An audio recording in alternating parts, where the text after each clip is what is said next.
Welcome back to this shop. This here is a 2016 RMZ450. We're going to get her up to speed. We have a few things we need to do to her. Going to check the valve clearance. Replace this master cylinder with the OEM one. This is not the correct one for the bike. Reroute this brake line the correct routing. We're going to pull the rear wheel off and check the balance and make sure everything's straight on it and stuff. He says it has a bounce when he rides it at real high speeds. You can feel the back end like if the back wheel's out of balance. And gonna put a chain on her, and then whatever else we run into along the way, we'll address it and get her up to speed. So we need to get started here. I think I'll start with the hardest stuff first, checking the valves. So I need to get the seat off and the tank off. Now the owner of this bike seems to take pretty good care of it as far as oil changes and air filter. It sounds like he has all that covered, so we shouldn't have to worry about that in here. I think he's just having me do the stuff that he feels like it'd be better if I did it, like checking the valves and checking that rear wheel out. But we'll get it straightened up for him. Let's see what we got under here. Yeah, the filter looks good, although I am curious. It's been oiled. Yeah, it's oiled, ready to go, so that's good. You always check that, especially when people are just getting into the sport. Sometimes they don't know, and they just put a filter on without oil on it. That's not good. You have to oil them. Oil them air filters, or the dirt and soot's just going to make it right on through. Okay, got to get that tank off. Yeah, got that. All right. I'm just going to leave the radiator shrouds on the bike. I'm just going to unbolt them from the tank right here, these four right here. And then I'll take that bolt out that holds the tank down. We'll be able to lift the whole tank up. You know, you often hear people say that the RMZs are outdated technology. They haven't updated them quite a while. And that might be true, but I will say these are good, solid bikes. They're actually pretty good quality. I don't run into many issues with these. It seems like, yeah, it might be the same model year after year, but it seems as if they have it's given them the opportunity to address any issues that might have come along, like maintenance or reliability issues. Oop, get that washer. These are really good, nice, reliable bikes. If you get one of these for a good price, you're not doing bad. And I mean, as Roxanne has shown us, you can be fast in this bike. Okay, I gotta disconnect the electrical line for the fuel tank down there. Right here. If I can get my fingers up in here. There we go. But yeah, these are good bikes. Yeah, out the box you're probably gonna have to do a little bit more work to the suspension and stuff to get her to where you like her. If you're a faster guy. If you're a beginner, it's gonna be fine right out the box, honestly. And the nice thing about these RMZs is there's a lot of them running around like this one that are in really good shape for the year and for the price. You can pick them up used. The type of people that are buying these bikes don't seem to be riding them very hard or very much, and there's a lot of good condition ones running around. They're always a pleasure to work on. They're usually pretty cut and dry when it comes to working on them, which is nice. But all right, let's get the tank up. Yeah, much more room now. Although I have this fuel line I need to disconnect. I'm going to take a flat head. Let me go get my flat head.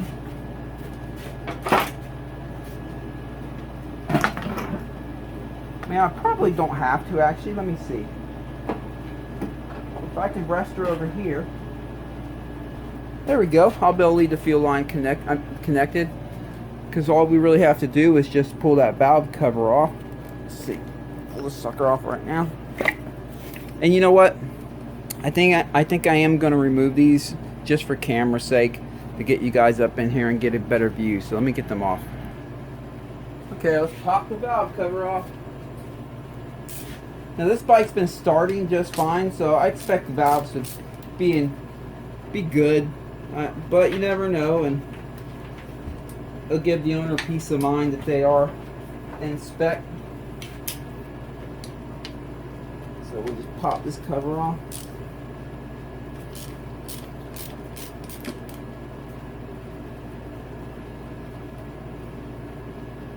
I'm going to collect that right here before that thing goes clean. Unless it's really stuck on there. Yeah, it's stuck on there pretty good. It should be okay. Alright, let's see if I can just pick this up by hand. Looks like I can. It's not stuck on there too tightly.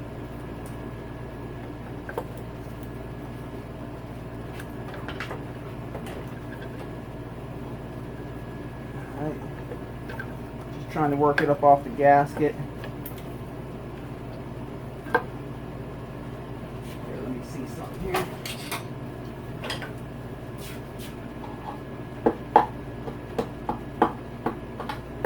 There we go. The gasket was just stuck onto the head there.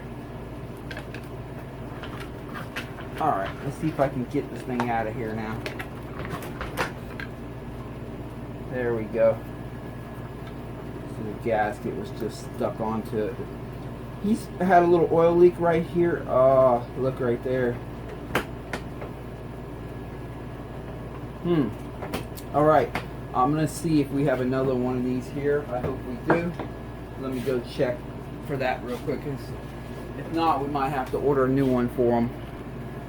Well, it appears we're going to have to order a new valve cover gasket. Now, I didn't do that. It was already leaking oil. You can see someone had some gasket sealer right around here, and it was already leaking oil. So, you see it's all bashed up right there. That's one of the reasons why we're checking the valves too. I probably should have mentioned that. I'm gonna have to get a new valve cover gasket. I couldn't find one in my pile of parts. This thing, it's been leaking oil for a while. You can see someone tried to seal it up right here. There's oil going down the side of the motor right here, and that was one of the complaints the owner had. I told him, well, I'll address that while I'm checking the valves. I thought maybe someone just didn't do a good job putting a little bit of Yama Bond here, but it appears that the gasket itself is actually bad, so I'll order one of them up. I'm going to continue working on the bike for the time being, though, in case we have to order anything else up for it that I might run into. We can just make it one order, save on shipping. So let's continue on with this valve adjustment. Just going to pop this cover off right here. That'll allow me to spin the motor by hand if I can get it off. Yeah. Alright. Looks like that's a 17 millimeter.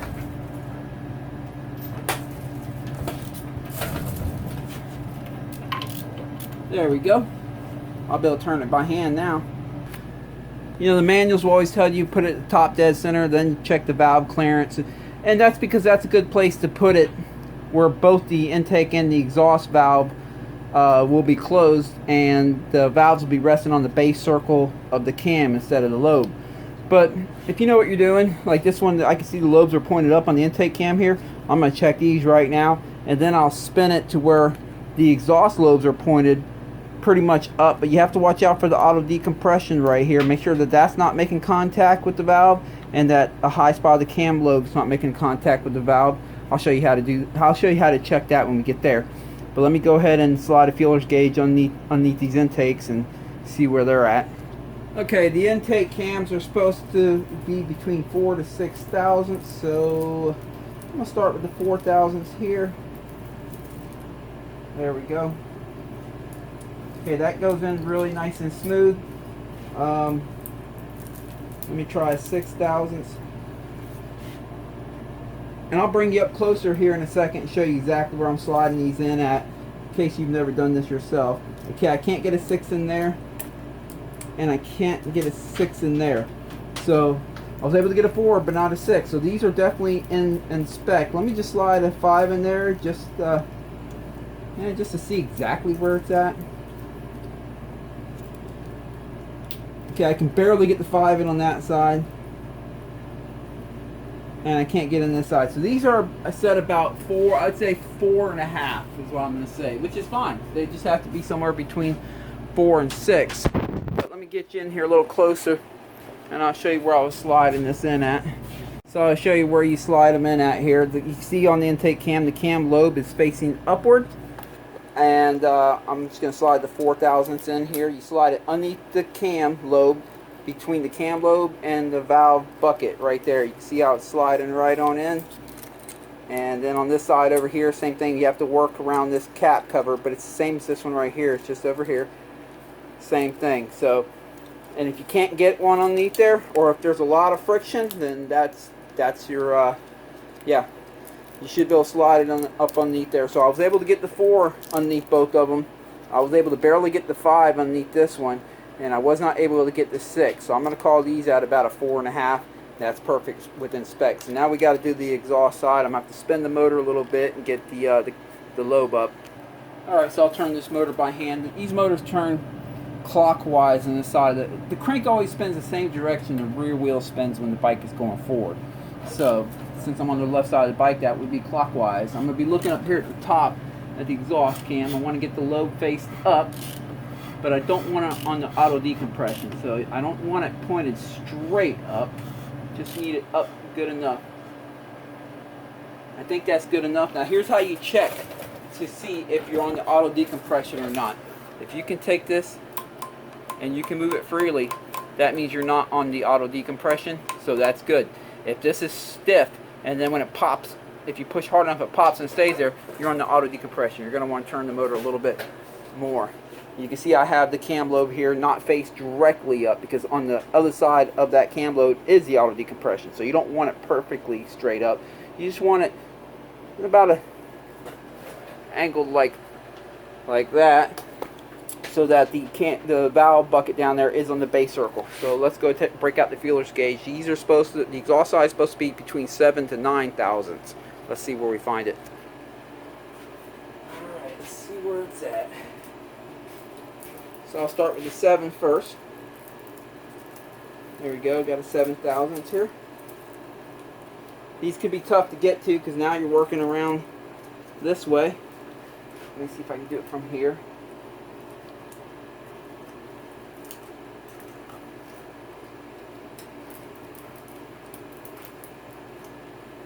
Okay, I'm just going to take this. I'm going to take this completely off. I'll be right back. Okay, I took it completely off. That's going to allow me to get it up in there quite a bit easier. Okay, I'm able to get the 7 in. I don't know if you can see it there, but it's in there. Let's pull it out. There you go, 7 was good. I don't think I'll be able to get the 8 in there. The 7 had just a tad bit of friction. No, I can get the 8 in there, but it's got friction. A lot of friction. So let's try the 9. Yeah, I can't get the 9 in there, so I'm going to say that's a tight 8. Let's call it a 7.5. Which is good, it means it's still in spec. Okay, I'm going to start with the 7 on the other valve here, the one on the left. Come on now. It feels the same. So, yeah, that went in. The 7 went in. I bet the 8's going to go in with just a tad bit of friction. Yep, it's going in. You can see it's in there. And pull that out. It's got friction. I probably won't be able to get the 9 in there.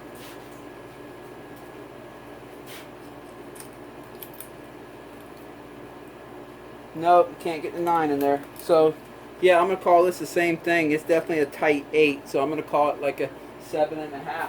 Which is good because the specs are 7 to 9. So these valves are in check. Everything's going to be okay. I do need to get a valve cover gasket for it, but for the time being, so I can continue this job, I'm just going to bolt it together with this old bad valve cover gasket. And when the new one comes in, I'll just pull the tank back up off and replace it. Now, if you're doing this at home and you have a good gasket, it's always nice to put a little gasket, a little Yama bond, at least in this crack corner right here, right there, and right there. They do that from the factory because if they're going to leak, that's where they're going to leak from. If you want to get jiggy with it, you can go all the way around through here, all the way around over here. You don't have to worry about the rest of the valve cover gasket. That usually seals up. I only see from the factory that they typically put dabs right here on these crotches of the gasket. But all right, let's see if we can slide it in. It's always a little bit more difficult to get it in than it is out. At least that's what he said. Alright. Get this lined up over here.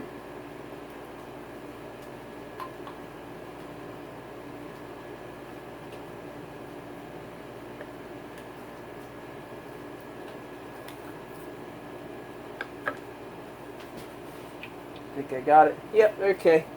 Got it. Alright, let me tighten all this up and I'll be right back. Okay, pop this sucker back on. We'll do a quick test fire after I get the tank back on and everything. Just make sure we have everything back together correctly. I'm not going to run her very long because I don't want oil to start coming out of that valve cover gasket, but just start her up, make sure everything's good, and then we'll continue on with the job. Like I said, I'm going to order a new one of them, and as soon as it arrives, I'll pop it in. It only takes like literally 5 minutes to pop a new one of them in. Okay, pop the tank on. See, how was this fuel line ran? Okay, it looks like it was ran like that. We have the electrical connector. I need to make sure it's going down through there. There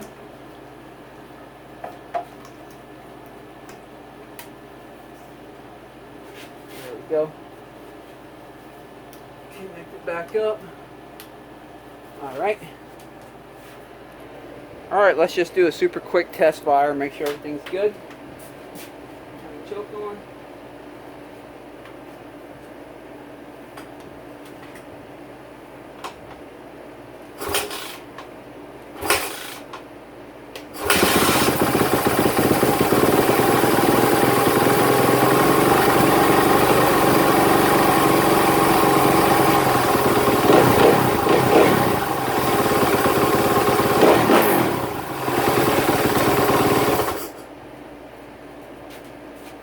Everything's good. Alright, let me open this shop, air this out real quick before I get carbon monoxide poisoning, and we'll continue on.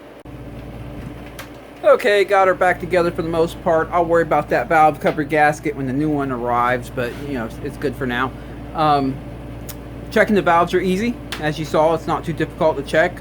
It doesn't take a whole lot of time. At least you know yours are in spec. Obviously, it's a lot more work if you actually have one out of spec and you have to make it a correction. You need a valve shim kit, have to remove the camshafts, all that. But as long as yours are in spec, you're good. So it doesn't hurt to check them. Alright, I think I'm going to get this front brake out of the way now. Alright, first thing I'm going to do is get this brake line straightened up down here in the bottom. It's going on the wrong side of the forks.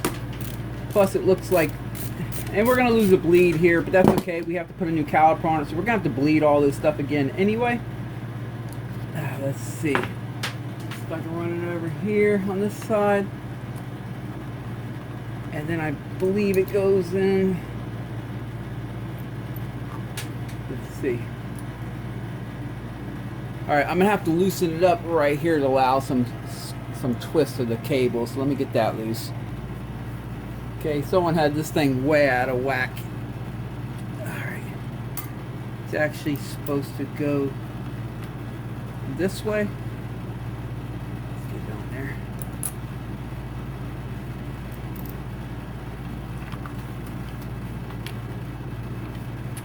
There we go.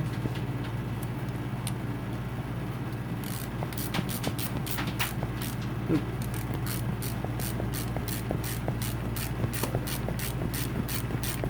All right. You just kind of want to press it against the caliper. See how you can press it against the caliper lightly like that.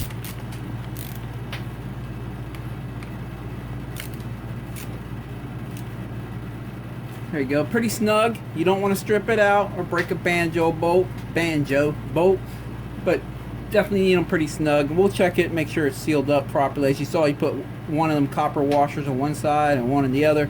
We'll check when we go to bleed it and everything, make sure everything's good. But now the cable is on the correct side. It's supposed to be on the same side of as the wheel. I know it sounds strange, but when it hangs off to the side right here, well, then something can catch it, brush or whatever. You don't want that. All right, let's go up top and work on the top end of it. All right, and pull this one off. We're gonna put it's a good used one that I picked up on eBay for cheap. Ooh, that was on there pretty tight.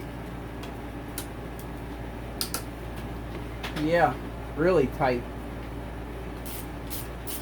And I'm going to show you when it's time to bolt these down. You don't want to crank them on as tight as you can get them. That kind of stuff causes the levers to break when you fall in corners. You want it just tight enough where if you really smack it pretty hard, you can get the lever to rotate on the bars, and that'll lower the chances of breaking a lever in a crash. Let's get this turret off of here.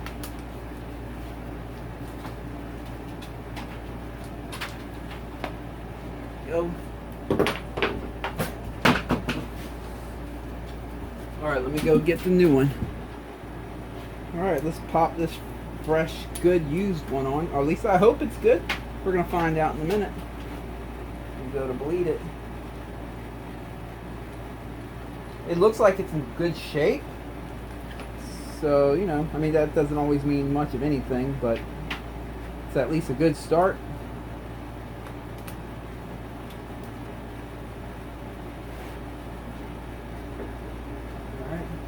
Now I'm going to put this pretty tight right now, but when we're done I'm going to loosen up just a hair to allow a little bit of swivel on here if you bash it really hard, because like I said, it's less likely that you break a lever. But the reason I'm going to put it tight right now is because we have to get these two Phillips out in a minute. Alright, I'm going to move this cover right here, get a Phillips on it. If these are stiff and you can't get them out, you're going to want to use an impact driver. Don't strip them out.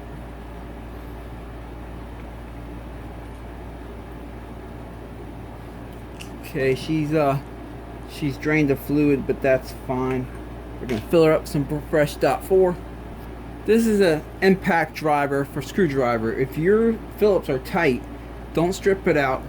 Pick up one of these. They're pretty cheap, less than 20 bucks. You just set it on and you hit the top with a hammer, and impact drives them out. Works pretty much every time as long as you haven't stripped it out already. Okay, I'm gonna fill it up with fluid first before I put the brake line on. For two reasons. First off, I want to make sure this is good before I sit here half a day trying to bleed it just to find out the master cylinder's bad. But it also gives me a chance to prime this, to go ahead and get some fluid up in the diaphragm and stuff. So I'll put my thumb over where the line connects. I'll pull the lever in. I can see some bubbles coming out the top there. Just keep your thumb over it and just stroke it nice and slowly. You should feel a little bit start to build up on your hand after a little bit. There we go. Let me crack my thumb on it a little bit, let the air out of here until there's fluid. There we go.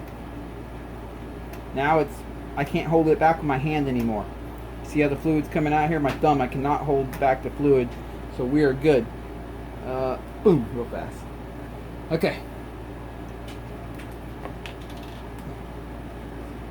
Take the banjo bolt right here with the copper washer on that side, and trying to do all this with one hand here.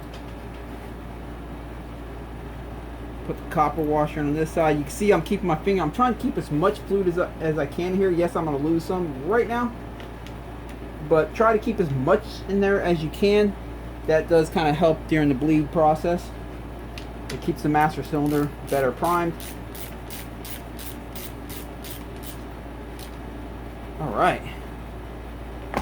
Let me situate things real quick. Gonna fill her up with .4. Try not to spill it on the floor. Okay, I got the camera kind of blocking where I would normally be pouring from. Okay, I'm just gonna, you'll see the air bubbles come out. As you know, air likes to rise to the top. So if you sit here and do this, this is what I call a pre-bleed. And believe it or not, sometimes this actually does the trick. You don't even have to go down below, as long as there's no air built up in the caliper area, and that's bled. I know we removed the whole brake line, but the caliper should have still been full. So let's see. As long as it keeps spitting out air bubbles.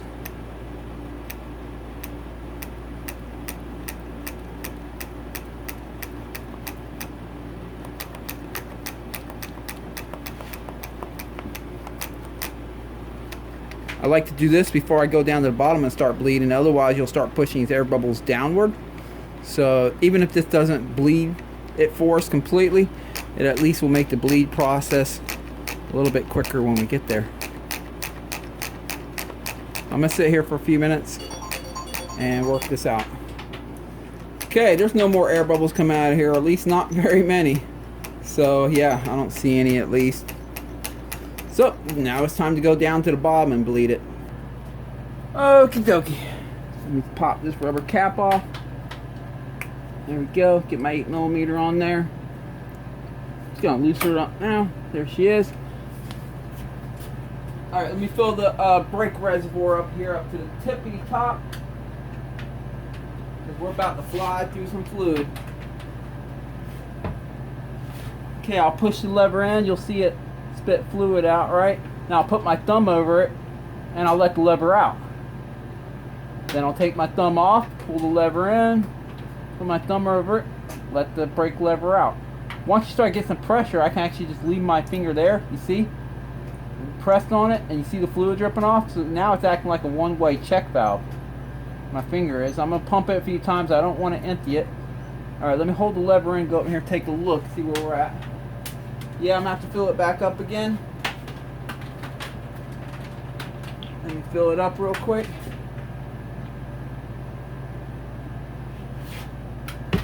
You don't want to let the reservoir get so low that it sucks in air, because then you'll be starting your bleeding process right from the beginning. So you want to make sure you fill it back up. I heard air there. You want to make sure you fill it back up. See, all I'm doing is just pumping the lever while my finger is pressed on here. Acts like a check valve. Will let the fluid out, but doesn't let air back in. Okay, let's see where we're at. I'm going to pull the lever in. I'm going to hold it in. While I'm holding the brake lever, I'm going to tighten this up. Oh yeah, check this out. Let me take my gloves off because my hands are really dirty. Or oily, I should say. Let's go over here.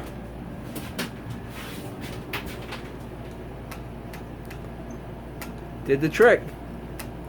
We have a good feel now. You can see the level's about halfway, but for good measure, I'm going to give it a little bit more of a bleeding, just in case there's one more hidden air bubble in there somewhere. Just for good measure. It's what I would do on my own bike, so let's do it.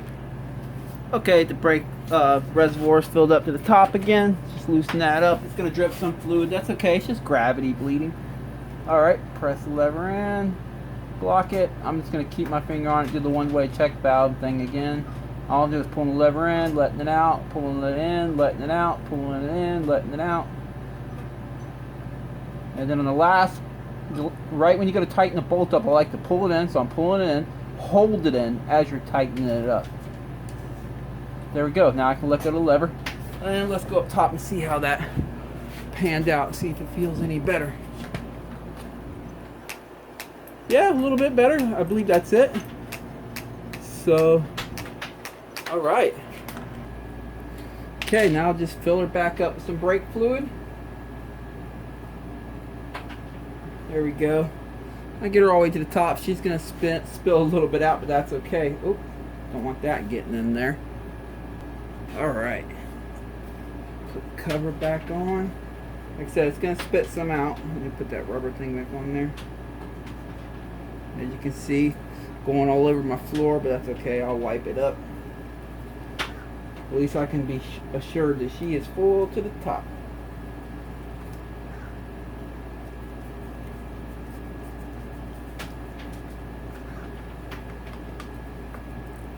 Alright. Wipe all this stuff up.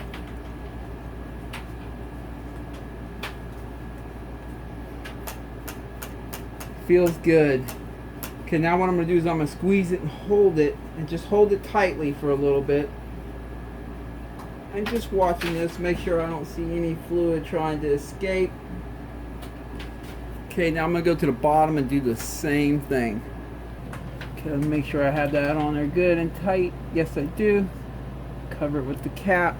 I'm going to take some brake cleaner, spray straight down on it like this. So any of that brake fluid that might have rolled down here, I just want to get it off of there. There we go. I have a tree above my shop. It's dropping everything. Okay, I need to at least blow this area off right here. Guess I'll get a little bit of top because I want to check for leaks. I'm going to reach up there, squeeze the brake lever like I did just a minute ago, and I'm going to hold it squeezed. I'm just going to sit here, hold it squeezed tightly and give it a little bit, give it to see if anything leaks out of here. If it holds good, we're good. Okay, let's see what we got. And down here, look. Looking good. Alright. I'd say that front brake is done. Let me clean up my mess right here, and we'll get started on that rear wheel. Oh, almost forgot. I tighten the master cylinder here up to the handlebars, but you don't want to cram it down real tight. You want to keep it a little bit loose where it stays put on its own as you're riding, but if you hit it hard, watch. See how it goes down?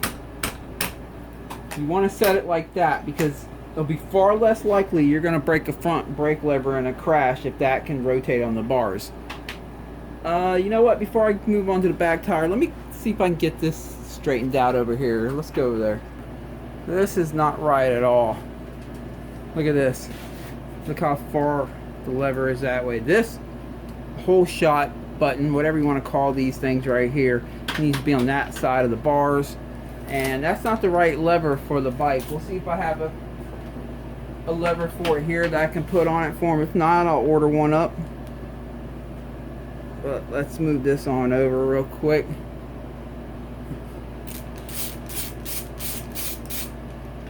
Probably easier just to pull this off and slide that lever over now, or the button over now to have it nice and loose.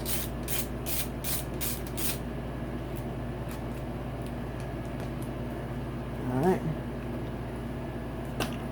There we go.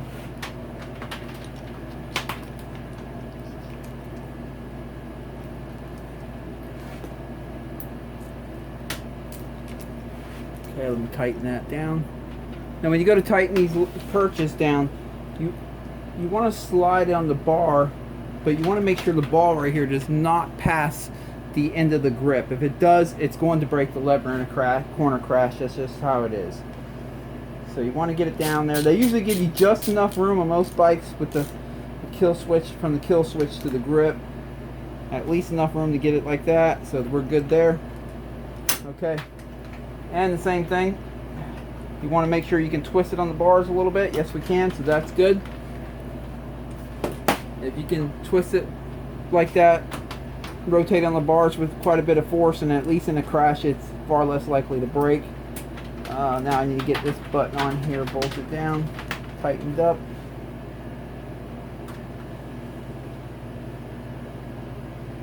Because this is just a hold shot button, and it allows you to choose your maps. So you really don't need to reach this while you're riding. You can turn on your whole shot, pick your map or whatever at the starting line while you're actually not riding. Now the kill switch is a different story. That's something you want to be able to get to while you're actually on the bike. If the throttle got stuck or whatever, make sure you pull the clutch in right away. Don't worry about getting to the kill switch at first. Just get the clutch in, and then reach for that button if your throttle lever is stuck on you. Alright, let me get that lever off and see if we can find something better than that. Alright, let me loosen this up all the way. That feels a little crunchy in there. Ah, that's definitely crunchy. What's going on? Can I get a visual here? Huh.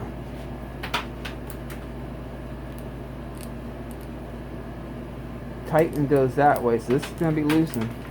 It might be just bent. Huh, let me see. Let me get this apart.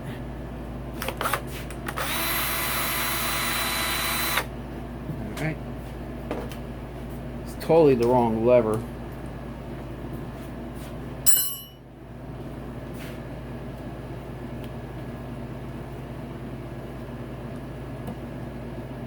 Pull that boot back up off there. Let's get the cable completely out of there and out of our way. I want to see what's going on with this quick adjust here. This is not feeling right at all. Oh, it's all the way in there. It's just, it's bent. Huh.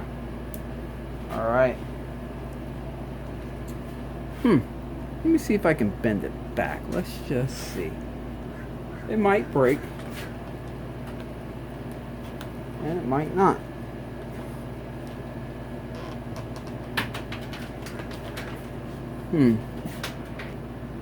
Okay. Let's see what we can do here.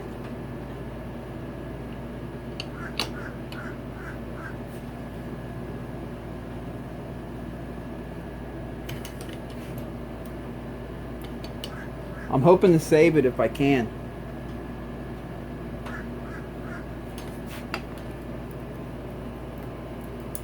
Still needs a little bit more of a bend. Again, it could break, but you know, we'd have to replace it at that point.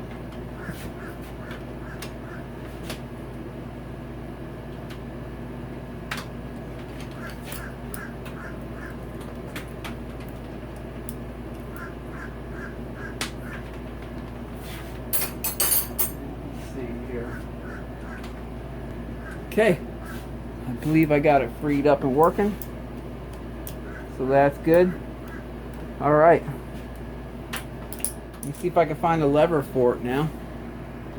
Okay, I found a lever that'll fit properly and work. I'm gonna ask him if he wants to replace this with a good OEM lever. I don't know if this is aftermarket or not, but I'm gonna put this on for the time being. There we go. Let me get the hardware for it. Okay, like I said, I'm gonna ask him if he wants to just replace it with the good OEM lever. I'm just putting on all this on here right now. If he's okay with it and wants to run it like that, that's fine. But I mean, I personally would replace it with another lever. But I had to take it apart anyway to see if we had to order some of that quick adjust stuff. But it looks like I was able to straighten that out, so we'll be okay there. Only takes 5 seconds to change out a lever, so if he wants to go with the good OEM lever and get rid of this aftermarket one, well, I don't blame him. Oh, let me get that on there good. There we go. Just tighten it up a little here. There we go. The owner says it appears like the rear sprocket might be bent.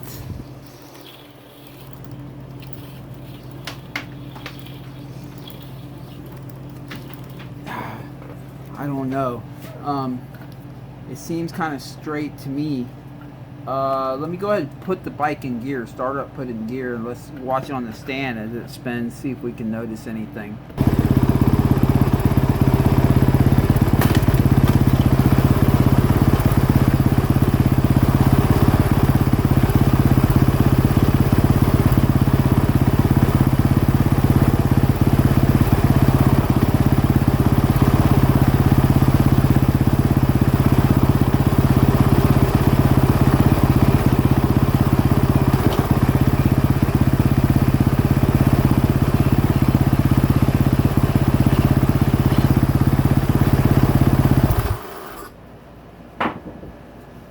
Yep, it's ever so slightly warped.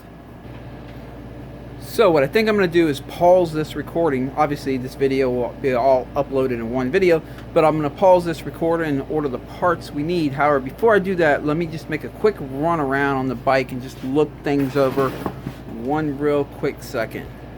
I'm going to check the swing arm bearings. A little bit of play there. That's the lower shock.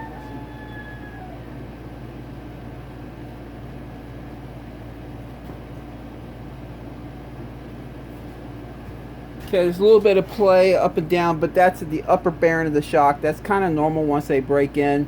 It's just a symmetrical bearing or whatever, and they do that. If you get the tiniest amount of play up and down and it's coming from the top shock mount, you're usually okay. But let me check the swing arm bearings here.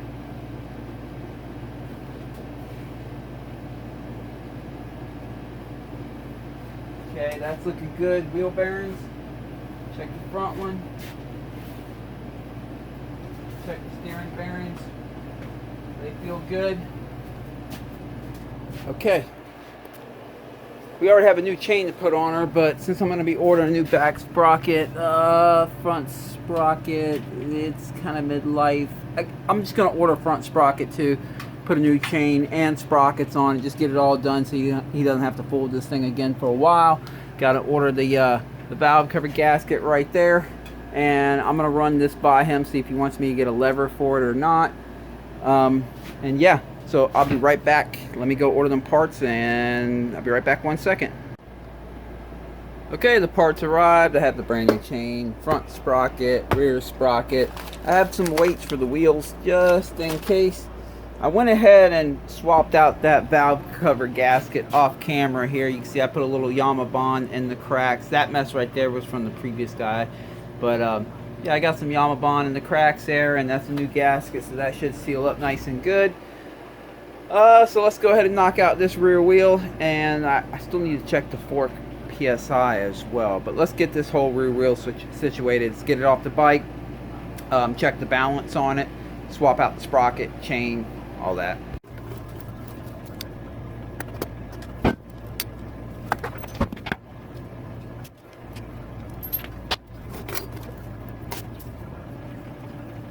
Pull this off.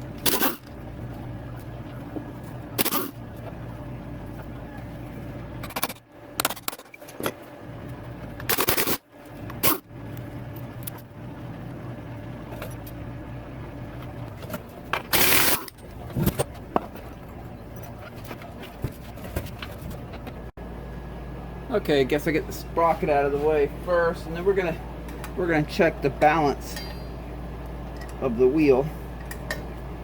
Can't get the boxing in there. Let's see if I can get the opening. Oh, these were not tight at all. That's not cool. You don't want these. I'm putting my torque wrench in setting number 1. Let's see if that can even take it off. Oh yeah. These were not tight at all. A little too loose. You don't want that. These things come loose and you break a hub. You can even cause you to crash. It's not cool. You want these pretty tight.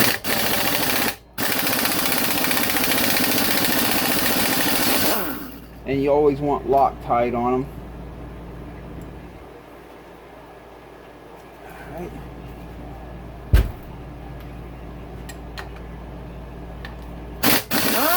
As I say in all my videos, you'll see me using the impact quite a bit on teardown, but I'm real cautious of where I use it when I'm reassembling, because obviously you can strip stuff out in a hurry with an impact. But I know my impact pretty well. I'm real familiar with it. Use it every day, all day. Except for Saturday and Sunday.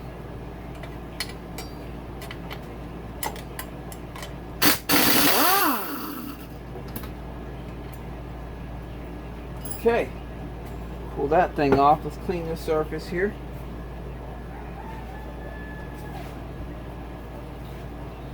As you can see, it's got some junk on it and stuff.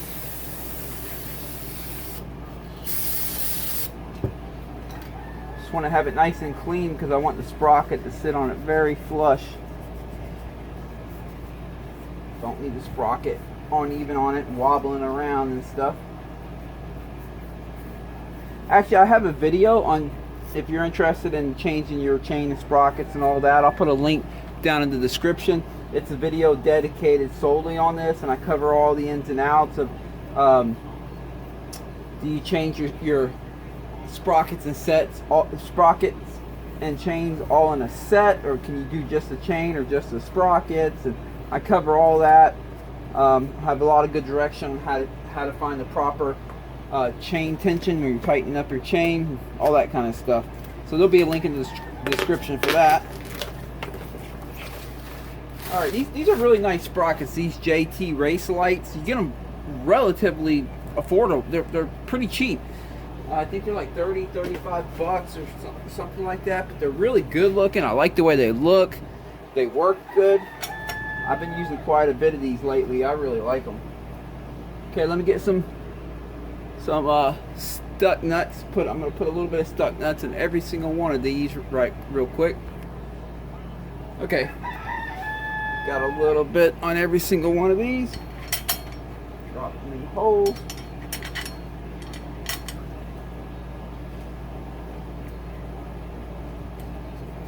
Yeah, I've been using these sprockets on my own bikes. I really like them. Especially for the price. I like using aluminum sprockets personally. I like to keep all the weight that I can off the wheels.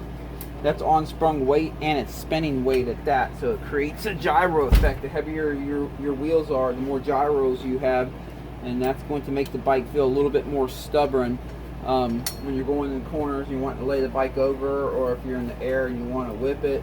The heavy sprocket, heavy wheel in general, will make the bike feel more stubborn. So when it comes to my wheels, that's one place I try to keep as much weight off them as I can. I don't use heavy duty inner tubes.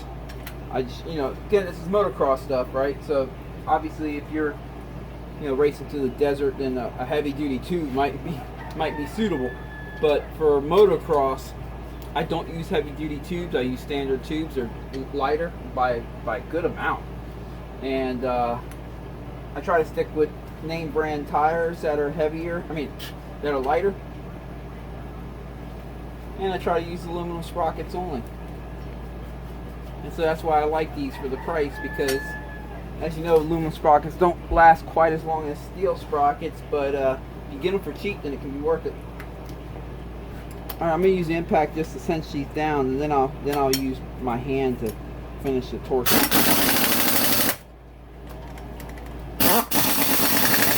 Let me get the rest of these off camera and I'll be right back. Okay, I got all of them cinched down lightly with the torque wrench. I had it on setting number 1, so it really doesn't put that much torque down at setting number 1. I'll use my hand for the rest here. When you go to tighten these up, which I explained that in the video on changing and chaining sprockets, but you always want to the best that you can at least, you always want to use the nut on this side to do the torquing when it's for the final tightening, because it's really hard to get a lot of torque up here to spin this, because it goes in this beveled area in the sprocket here, and there's a lot of friction. So you can see I can't turn this at all. Well, I can a little bit there, but it's pretty tough. But the nut down the bottom, that's what does all the spinning. So let me tighten the rest of these up and I'll be right back. Okay, what I did is I just used the axle. I pulled the spacers out so there's less friction with the seals and everything, and I just put the axle through the wheel, sit on some jack stands so the wheel can spin freely. Now, you can buy truing stands and wheel balance stands to do all this as well, but jack stands work just as well. So what we're looking for here is the heavy side. Now typically you don't have to do this on your motocross race bike on the track. When we get the bike up to speed, it's only for a short little period of time, and honestly, if you're riding like I do here in Florida, a lot of softer tracks, you're always going to have dirt and gunk up in your wheels, up in here, stuck in it. It's always going to be a little off balance because of all the dirt and stuff. So it doesn't really matter anyway. You might feel a little bit of off balanceness in the air on a bigger jump. You can feel the back wheel sometimes if you get some sand clumps or whatever, and then a couple jumps later, a couple turns later, the sand falls off, and then the vibration's gone again. Then that's how it is. And that's why you typically don't see people balance their dirt bike wheels, because it's really not necessary. However, this owner, he lives out in the country. What he's telling me is he rides a lot of gravel roads around his area where he can get the bike up to speed, like fifth gear cruising on a harder packed gravel road, and so he feels that little vibration on the rear. In that case, like if you're doing that type of stuff, then it might not hurt to balance your wheels out. And he says he has a vibration in the back. I can clearly see it's got a heavy side. Typically the heavy side is going to be where your what do you call it, your rim lock is at. Interestingly enough, a lot of tire manufacturers now are putting this little, see that little circle right here on the tire. I know Dunlop definitely does it, and they claim that's the lightest part of the tire when they made the tire brand new, and the instructions that the tire manufacturers say is you're supposed to put that where the valve stem is at, because the valve stem adds extra weight. So by putting that lightest part of the tire where the valve stem is at, you'll be closer to perfectly balanced, right on the mounting when you mount it up. However, I don't think they considered our dirt bikes when they made that kind of rule or suggestion, because the heaviest spot of a dirt bike is not where the valve stem is at, but it's actually where the rim lock is at. That's the heaviest spot, and we're seeing that right here right now. It's just following to that. The valve stem weighs a lot less than the rim lock does. So we can see the rim lock's kind of falling to the bottom there. If I put it right here, let's see.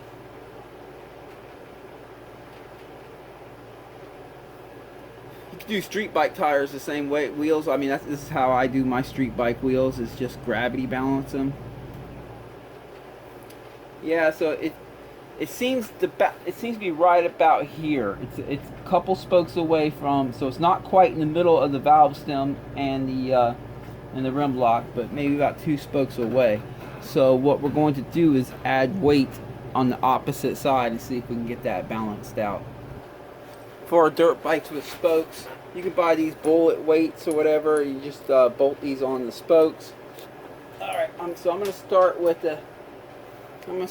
one of the smaller weights here. You see opposite of that spoke there. Let's try right here.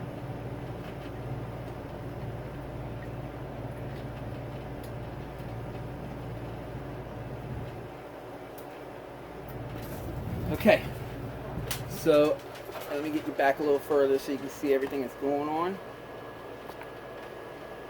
Alright, so I put the weight right here.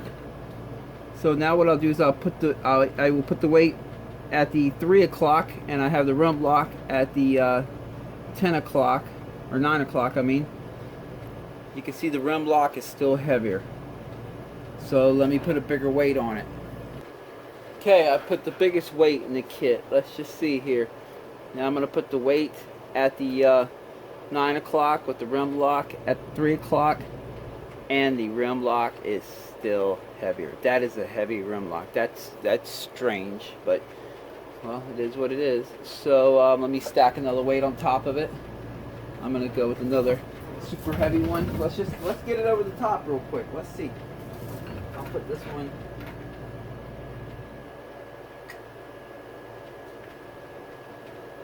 right here.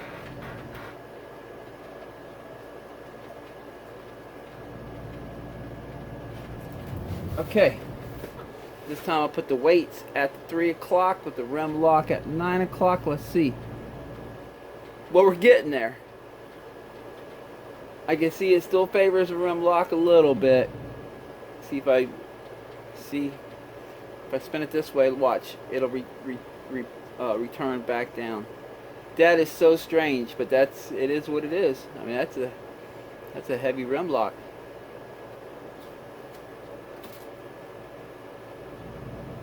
I'm just checking everything, make sure. I figure I roll the wheel real quick, make sure it's not like out of balance or out of true. Looks perfectly straight, so he just has a heavy rim lock. That is wild. Yeah, so he wasn't kidding when he said he could feel it. We're gonna have to add a little more weight though, just a little more. I'm gonna add these 2 small pieces on it and see what that does. Okay, I put these smaller ones on here. Let's see. If I spin it that way, spin it.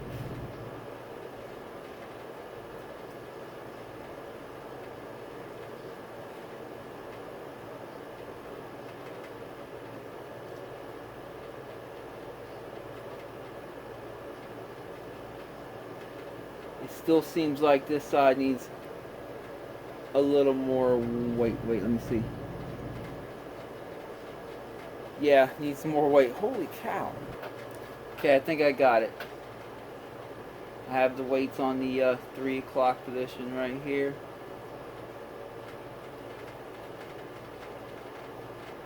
Alright. Let's roll the wheel and sit here and wait and see where it stops. It's slowing down. Where does it stop? Yep, it stopped and it didn't turn around. What I'm looking for when I do that is you can sit here and spin it all day long and see if it always stops at a different place. The main thing I'm looking for is when it stops, did it rotate back? Because if you have a heavy side still, it's going to slow down. It's going to make its final stop. Imagine the heavy side's right where my finger is, and the wheel's rolling. Let's say it's rolling. This is the heavy side. It's going to climb up here a little bit, and it's going to slow down the rotation and stop. But then it's going to come back down to the bottom. So that's all I'm looking for when I do this spin. It doesn't have a backwards roll when it's done. So let's check again one more time. Okay, it's got ready to stop. Let's see if it rolls backwards or if it just stops. It just stops. That's balanced. It's going to be good. Now again, you don't have to do this on your dirt bikes. It's not necessary, and you know, it's just because he's riding this bike like transportation on a gravel road at 5th gear speeds. He's feeling that, and that's why we're doing this. Otherwise, you really don't have to do it on your dirt bike. So, all right, I guess it's time to put that back on the bike. Oh, but like I was saying, when I mount the tire, that little yellow dot, I don't put it at the valve stem. I do put it at the rim lock because I know that the rim lock is usually the heaviest spot of the tire. Since I'm not mounting this tire, we'll just leave it where it's at. It's so minute, honestly, it doesn't really make that much of a difference, but if I was mounting this tire, that's where I would put it. We got it balanced. Let me get all this cleaned up, we'll get it on the bike. I'm just going to take a second and separate these brake pads real gently with a flat head. There we go, that's going to help me get that rotor in there really good. But if you ever do that, make sure you prime that rear brake pedal when you're done. Pump it and pump it and pump it until it gets tight again. Otherwise, you won't have a back brake until you do. Alright, just getting all this stuff cleaned up. Okay, got the rear axle all lubed up. I just use Black Magic chain lube on it. Works really good. You can use grease or anything. It helps it slide in and out easier.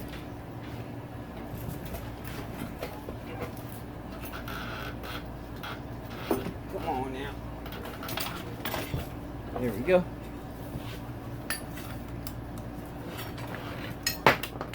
Break that wheel spacer.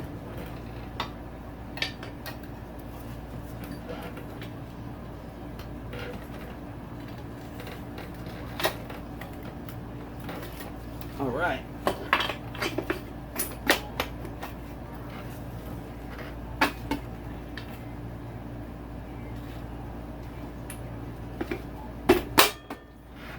There we go. Pop this on there. We still have to put new chain on it, new front sprocket, and adjust all that. Okay, pop this new sprocket on. If I can get it on. It's a tight fit.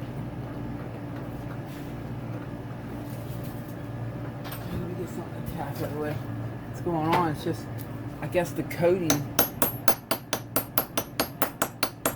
Yeah, the coating that they put on the sprocket. There it is. Okay. Because this bike has a locking washer tab or whatever that locks the bolt, I'm not going to worry about using any thread locker on it. If it didn't, I would. You don't want these things coming loose mid-ride, promise you that.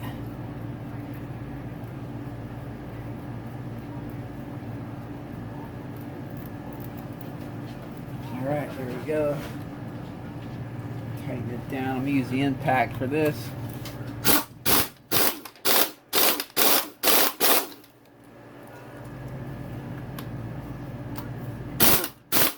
There we go. Again, I'm very familiar with my impact. I don't suggest you doing it the way I just did it right there unless you use yours pretty much every day like I do. Where I know even with this spinning, I pretty much know about how much torque it's going to put it down. Now, if you're going to use an impact to put this on like I just did, make sure it's not in gear. Make sure it's in neutral. You're going to cover that in the video on changing sprockets. That's down in the description. But alright, let me find a good spot to bend this tab over. There we go.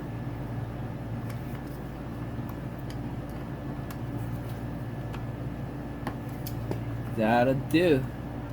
I'm going to leave this side like this so we can still use that side again in the future. But I noticed these are kind of poking out of the hole. Let me knock them in there a little bit more. Where'd my punch go? There it is. There we go. Get them up in there really good. Alright. Because that's pretty important, because that's what's going to be holding that bolt on if it did decide to ever come loose.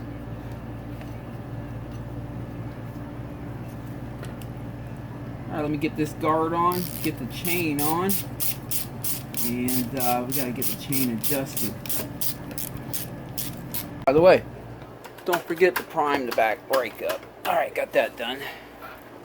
If you're gonna use an O-ring chain, these are great chains for the price. The model number of the chain is right here. These are really good for the price. I find them on eBay for about, oh man, anywhere from $55 to $70. But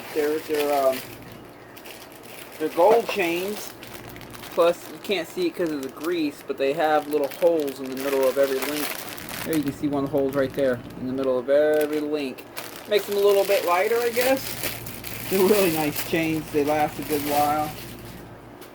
EK, made in Japan, very quality. Nothing looks better than a gold chain on a black sprocket. Beautiful look. We still have to cut this chain. I bought it at 120 links, and that way I can just cut it to whatever size I feel best for this combo. Hey, come on. For whatever's best for this combo of chain and sprocket, you slide it all the way forward. Okay, it's not going to be that one. It's probably going to be that one right here. Let's see. Slide it back. Yep. So I got to cut this link off right there, and that's going to put us pretty much just a little bit forward of the center area on the adjustment range. So that's going to be good. Okay, got to cut that one. Lay this down over here.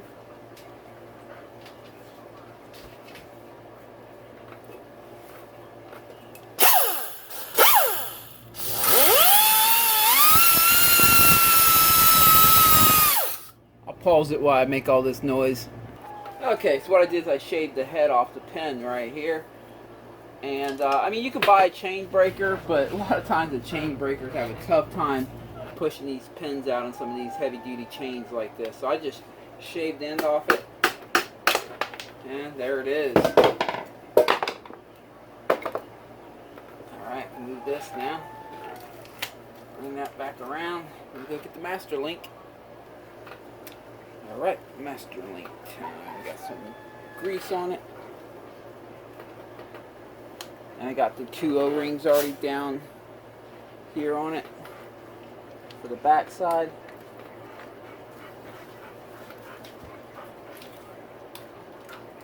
There we go. Alright.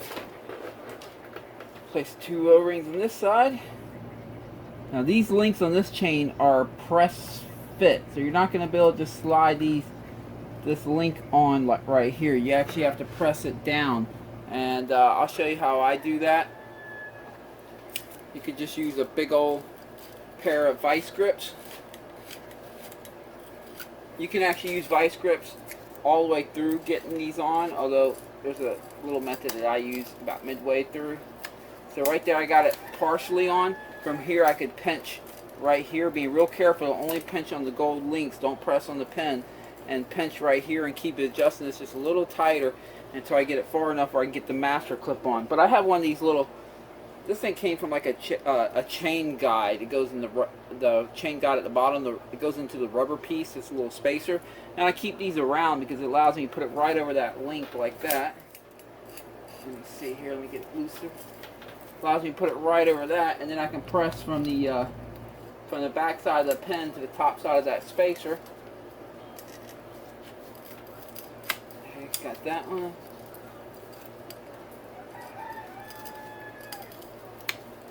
Got that one. I think that's good enough. Let me give it a little bit more. Again, if you don't have one of these or anything like that, you can just sit here and pinch on the very outer edge right here in the middle, on this edge, middle, and this edge until you get it completely pressed in. I've done it like that a million times.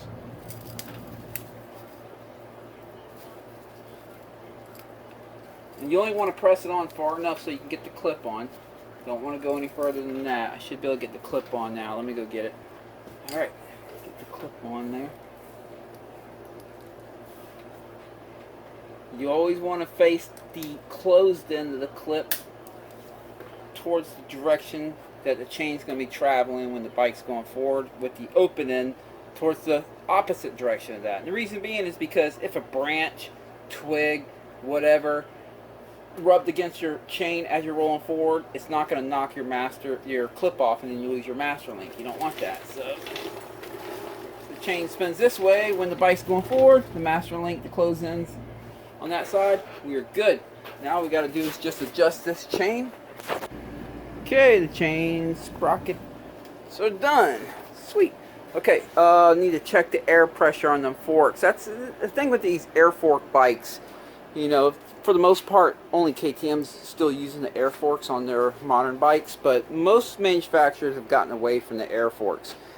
And what happens a lot of times is people buy these bikes used, they bring them home, and they don't even think that they have to check the forks. They don't even consider the fact that that the forks kind of bleed down through time, and they'll complain that the suspension feels soft or whatever. But this is something that you do need to check. If you have an air fork bike, you need to check that and keep up with that. Check it at least in the morning or once every full day's ride, and just make sure everything's holding up well. Let's go ahead and check this out. So let's see where these are at. The inner chamber is the one on the left here. You can see it has a little diagram right here showing you inner or outer. Suzuki suggests like 0 pressure on the outer chamber, but a lot of people do like to run, you know, about 8 to 12 psi, and the outer chamber is pretty common. And on the inner chamber here, they recommend 174 on the top and 174 down below in the balance chamber. So we're gonna get to that in a second. Let me see. Get this thing turned on. Okay, we're at 130, so it's a little low. We'll pump it up. This takes forever, as you can see. So I'll pause the camera. I'll sit here and pump for a little bit. There we go. Got it to 174. Now, obviously, this is their recommended stock settings. So you can go higher if you want it a little stiffer, or lower if you want to go a little softer. Read online, check out the forums. People have formulas, things that they tried. Some people like to run a little bit more pressure in the inner chamber, a little less in the balance chamber, and things like that. But for now, I'm just going to set this up stock for him and go from there, because I really don't know his riding ability. I just know he said it was too soft, and obviously if the pressure is down, it's going to be too soft. So let's just start with okay, there's no pressure in the bottom, I mean outer chamber, so we're good there. That's the way Suzuki recommends to start with. And then now we're going to go down to the bottom and check the balance chamber. We have to set that to 174. Alright, here's the balance chamber. Let's see where it was at.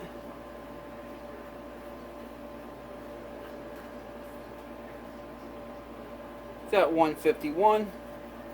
So let me go ahead and pump this up. This one usually pumps up quite a bit quicker than the inner chamber up top, because it's a much smaller bladder that we're pumping into, so it doesn't take as many pumps to get it up in pressure.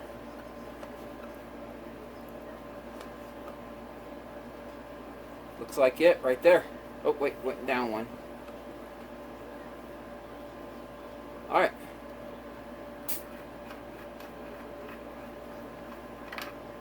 So we have these forks set up the stock. Let him start with that. You know, he's just getting back into this sport, so he's really not sure exactly what he's looking for. So stock is a good place to start. If it ends up being too soft for him, we can bump up the pressure a little bit. If it's too firm, we can always soften it up a little bit. Oh, and I almost forgot the front axle. You see how the front axle is sticking out right here? I can already tell you right now, this front end is not aligned. Now in the old, well, let me explain it to you like this. This side right here, the fork, once you tighten down this nut right here, you cannot slide that fork on that axle left or right. It's pinched in between the collar here and that nut. But on the left side here, once these bolts are loose, you can actually slide it left and right on the axle, and they allow that little bit of movement so that you can align the fork legs. You got two fork legs coming down, right? And if this one's pushed in too far or pulled out too wide, then what happens is it causes a bind. As your front end's compressing, it can cause a bind in your bushings, and more friction, fork seal leaks, you name it. So what you have to do, in the old days I used to tell you to loosen this side up, get on the bike, hold the front brake in, and smash the front end down a few times. You know, compress the suspension. It would just fall in position. But these days the bikes come so much firmer, we can't push them down far enough to get that anymore. So what I do is I loosen these up, and sometimes you can just do it by hand. See how it just popped out right there? But if you take a flathead and you put it right here and you just gently tap it in to open up that pinch a little bit, it'll actually allow it to move even easier. And that's good because what I'm looking for is a center point here. So you can see there's a little bit of a wiggle left or right. I'm looking for the center of that wiggle.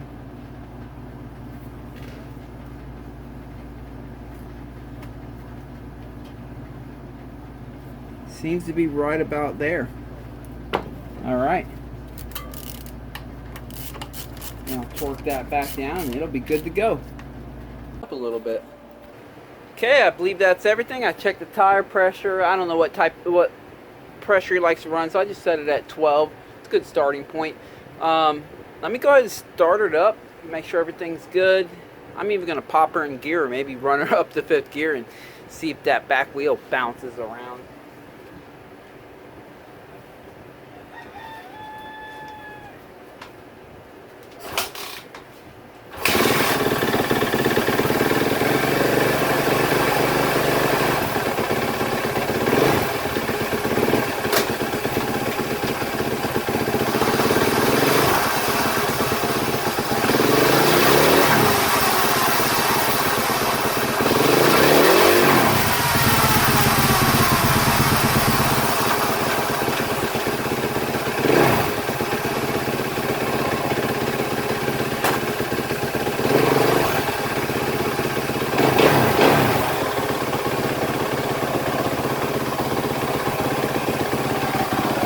Doing good. Alright, no check engine lights, good.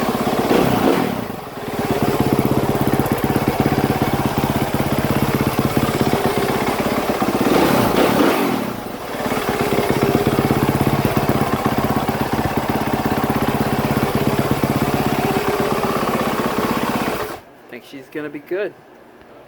Well, that's pretty much a wrap. This RMZ450 is up to speed. Oh, by the way, he did decide to stick with this lever. So yeah, if it's working, just keep it. So yeah, it's doing good.